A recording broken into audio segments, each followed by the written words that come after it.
हमें एक relation are दिया गया है set of real numbers R के ऊपर जो डिफाइंड है as r equals to open curly brace open parenthesis a comma b close parenthesis colon a less than or equal to b squared close curly brace। यानी relation में वही pairs open parenthesis a कमा B close parenthesis होंगे जिनके बीच ये condition satisfy होती है। अ less than और इक्वल टू बी स्क्वायर्ड अब हमें चेक करना है कि ये रिफ्लेक्सिव, सिमेट्रिक और ट्रांजिटिव है या नहीं। Step one reflexivity check. Relation reflexive तब होता है जब हर आप बिलोंग्स टू आर के लिए open parenthesis a comma a close parenthesis belongs to R हो, यानी अ लेस दैन और इक्वल टू अ स्क्वेयर्ड एब चेक करते हैं। Case one positive numbers open parenthesis a greater than और equal to one close parenthesis. अगर a equals to two तो टू लेस दैन और equal to two squared equals to four, ये true है।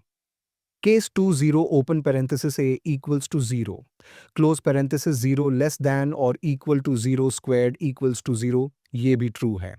Case 3 numbers between 0 and 1 open parenthesis 0 less than a less than 1 close parenthesis। अगर a equals to 1 divided by 2 तो 1 divided by 2 less than or equal to open parenthesis 1 divided by 2 close parenthesis squared equals to 1 divided by 4, जो गलत है। Case 4 negative numbers open parenthesis a less than 0 close parenthesis। अगर a equals to -1 तो -1 less than or equal to open parenthesis -1 close parenthesis squared equals to 1, ये true है। लेकिन case 3 में condition fail हो गई, इसलिए रिलेशन रिफ्लेक्सिव नहीं है। Step two symmetry check. Relation symmetric तब होगा अगर open parenthesis A comma B close parenthesis belongs to R implies open parenthesis B comma A close parenthesis belongs to are.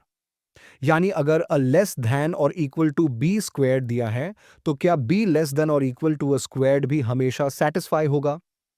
Counter example लेते हैं। अगर a equals to 0 और b equals to 2 तो 0 less than और equal to 2 squared equals to 4, ये true है। यानी open parenthesis 0 comma 2 close parenthesis belongs to R. अब चेक करते हैं open parenthesis 2 comma 0 close parenthesis के लिए 2 लेस देन और equal to 0 squared equals to 0, जो गलत है। एक ही काउंटर एग्जाम्पल रिलेशन को नॉन सिमेट्रिक प्रूव कर देता है। कंक्लूजन रिलेशन सिमेट्रिक नहीं है। Step 3 transitivity check. Relation transitive तब होगा अगर open parenthesis A comma B close parenthesis belongs to R और open parenthesis B comma c close parenthesis belongs to R होन पार।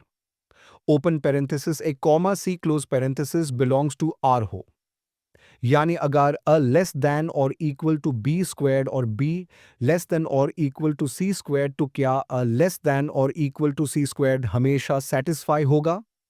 काउंटर एग्जाम्पल लेते हैं। अगर a equals to 1 b equals to 0 और c equals to 2 तो 1 less than और equal to 0 squared equals to 0 open parenthesis fail हो गया close parenthesis. अगर एक भी केस फेल होता है तो रिलेशन ट्रांजिटिव नहीं होता। एक और एग्जाम्पल लेके कंफर्म करते हैं। अगर a equals to 0, b equals to 2 और c equals to 3 to 0 less than or equal to 2 squared equals to 4 2 less than or equal to 3 squared equals to 9, लेकिन 0 less than और equal to 3 squared equals to 9 ये तो सही है, लेकिन एक भी केस फेल करने से रिलेशन नॉन ट्रांजिटिव हो जाता है। कंक्लूजन रिलेशन ट्रांजिटिव नहीं है। Final answer relation R reflexive नहीं, सिमेट्रिक नहीं, ट्रांजिटिव नहीं। कंक्लूजन ये रिलेशन ना तो रिफ्लेक्सिव है, ना सिमेट्रिक है, ना ट्रांजिटिव है। अगर कोई डाउट हो तो बताओ। गिवन डेटा हमें ई के रिलेशन आर दिया गया है। Set A equals to open curly brace 1 comma 2 comma 3 comma 4 comma 5 comma 6 close curly brace के ऊपर जो डिफाइंड है as R equals to open curly brace open parenthesis A comma B close parenthesis colon bar B equals to A plus 1 close curly brace. इसका मतलब है कि relation में वही पेयर्स ओपन पैरेंथेसिस ए कॉमा बी क्लोज पैरेंथेसिस होंगे जिसमें B आ से exactly 1 ज्यादा होगा। चलो पहले रिलेशन के एलिमेंट्स लिख लेते हैं। आर इक्वल्स टू 1 2 कमा 2 3 कमा 3 4 कमा 4 5 कमा 5 6। अब हमें चेक करना है कि ये रिफ्लेक्सिव, सिमेट्रिक और ट्रांजिटिव है या नहीं। Step 1 reflexivity check. Relation reflexive तब होता है जब हर अ बिलोंग्स टू ए के लिए open parenthesis a comma A close parenthesis belongs to R हो। यानी हमें चेक करना है कि आ इक्वल्स टू अ +1 ये हर आ के लिए सेटिस्फाई होता है या नहीं। क्लियरली कोई भी नंबर अपने आप से 1 ज्यादा नहीं हो सकता, यानी open parenthesis a comma A close parenthesis कभी भी आर में नहीं होगा।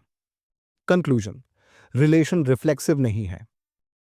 Step 2 symmetry check. Relation symmetric तब होता है जब open parenthesis a comma B close parenthesis belongs to R implies open parenthesis B comma A close parenthesis belongs to are.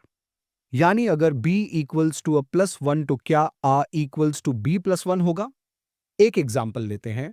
Open parenthesis 1 comma 2 close parenthesis belongs to R, क्योंकि 2 equals to 1 + 1 क्या open parenthesis 2 comma 1 close parenthesis belongs to R है। नहीं, क्योंकि 1 equals to 2 + 1 गलत है। एक भी case fail होने से रिलेशन नॉन सिमेट्रिक हो जाता है। कंक्लूजन, रिलेशन सिमेट्रिक नहीं है। Step 3 transitivity check. Relation transitive तब होता है जब open parenthesis a comma B close parenthesis belongs to R और open parenthesis B comma c close parenthesis belongs to R होने पर ओपन पेरेंथेसिस एक comma c close parenthesis belongs to R हो।